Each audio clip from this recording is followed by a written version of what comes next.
Welcome to the community.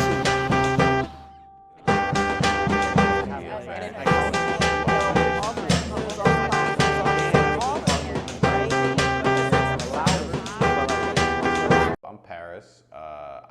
Currently I work for AS220, and I'm an independent contractor with ACT, Art, Culture, and Tourism. So I work with Micah and Lizzie, some of the folks who put together PVD Fest. And the way I got both of these opportunities is by my interest in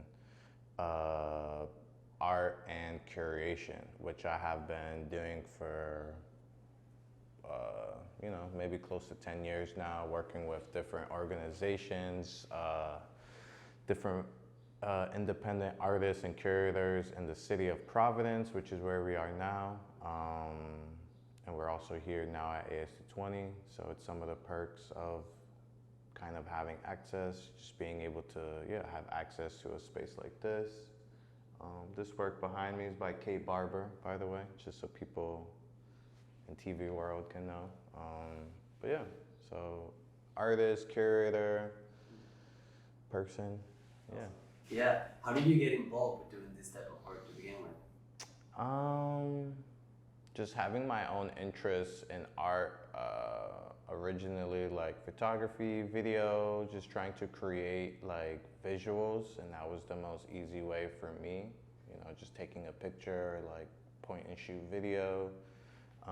And then just kind of kept snowballing into different mediums. And then after like a few years of creating work, I wanted to learn how to put together shows. So just getting more interest and experience, and then at some point wanting to take it on kind of full time or more professionally. I would say the only thing that has changed from like my first show to like today and like my next show is probably just trying to be more sustainable financially and try to like not think about too much like how can I make a lot of money, but definitely one question that has arose a lot more since my first show is like money. I need to make money off of this too. I think I wasn't exposed to that kind of stuff like my early age, knowing that artists can actually get paid, or they should get paid.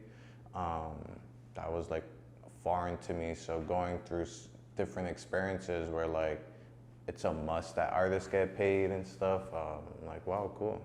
Makes me feel more better and more achievable, like the goal is more achievable. What do you think community is for you? How do you feel that? How do you see that? Where does it show up? Where do you feel it? I think community in some ways is like a chosen family, although community, like, I don't know, there's a lot of different ways I can interpret it, but like, like my studio that I share with some friends back in Pawtucket, it's like, that's like my community too, like chosen family, like we all help each other out. We are like share meals sometimes and like share work and share like the few colors we have and the few brushes. Like to me, that's like family and community, and that trickles down into just like, down here Providence, where we are kind of also a community, even though we may not know everyone just as good as I know those guys, but that doesn't mean that we're not still together in a sense, and working towards potentially like a common goal. Yeah, how does that shows up in your process when you're putting together a show? I think getting the community involved in like as many different ways as I can, whether it be just having, like if I'm putting together a show, like a gallery exhibition, I'll have artists in the community showing work. I'd probably hire some people in the surrounding community to help me with like photo or promotion or an assistant.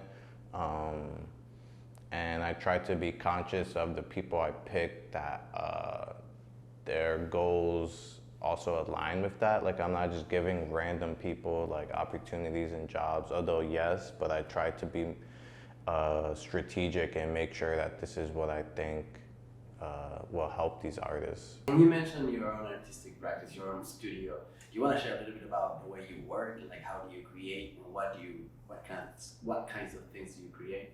For a long time, it was like a lot of us in the studio. It was like 10 people, all just kind of like living and working in this space in Pawtucket.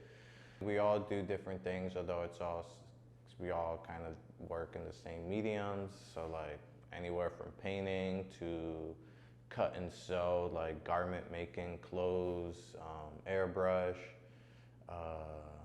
digital media, and sometimes those things crossing each other and becoming like multimedia artworks of sorts. I'm curious too, when you go into City Hall and you put an exhibition there, what do you think you're bringing into those spaces? Maybe trying to push a little bit against the traditional norm. Like right now we have like portraits up in City Hall gallery of like past mayors, which is like really cool, and like it's historic, and like it kind of gives us a look back in Providence and the faces of Providence, but also when I say like pushing against the norm and traditional stuff, like that would kind of be the work that gets shown all the time, you know, if it wasn't for me and Micah. So I think me with Micah, and especially because Micah is someone who's also thinks different and has like new ideas and is, you know, pushes himself and is brave to, do those things and push against the norm. We allow ourselves to show like young artists, people of color, different kind of works that might, you know, that are just different. We invite people, or people come to us, and people either make it the work specifically for the show or have already been working for 2 or 3 years on this body of work, and we just help them have an opportunity to show it in like a different space than this, because this is like a traditional gallery, and then now we're in City Hall where people are going to pay taxes, people are going to do all sorts of things, the mayor goes by. So yeah, it's cool, it's different. The print shop, again, just like another community. That was my first step into an actual space that prioritized, if not was solely based to create work, and not just create work as an individual, but also create work as a collective of, you know, people, peers, strangers. So that definitely helped me just like know there are things in the world that are in place to help you fulfill your artistic like desires and stuff. And yeah, it was just crazy. Once I went to the print shop, I kind of just never left, and then I finally just got a job here. And so now like kind of all worked out in a way. Do you make artwork for a specific kind of viewer in mind, and who is that imaginary viewer? I don't think and I try very much to not do that, make work specifically for audiences. I mean, there are certain themes and like current events that happen in the world or around me that I want to like talk on and highlight.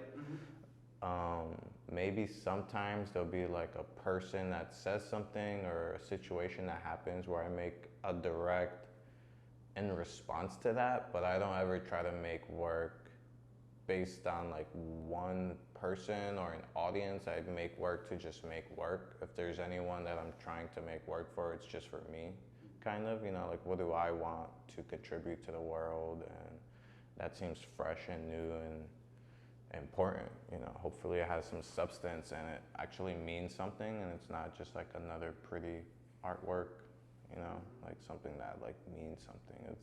That's definitely what pushes me to make work. Being so close to AC20 even before I worked here, and it allowed me to see how things run. It's kind of like seeing a building's infrastructure, like the foundation is like, oh, that's how the building stands up, you know. So it's seeing AC20 and how they do things and put together things, and different organizations too, and kind of just create my own mold of my idea of like what an event should be and how it should run. There was a street festival. That was the second pop-up I did.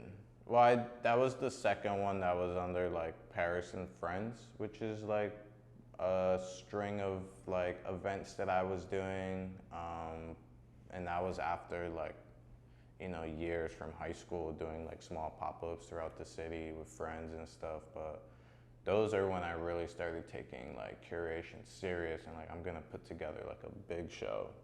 It was surreal. It was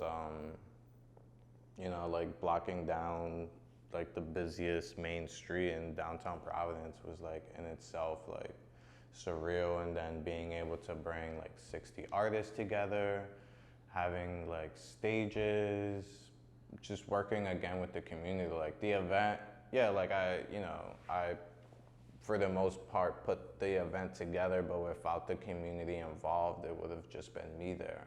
Offer like low cost or no cost opportunities for people to just do what they want to do, Yeah, just taking notes and just making sure that like what I'm doing is not just like another cool pop-up or cool artwork. It's like it has some substance and some meaning, and it's gonna be useful and efficient.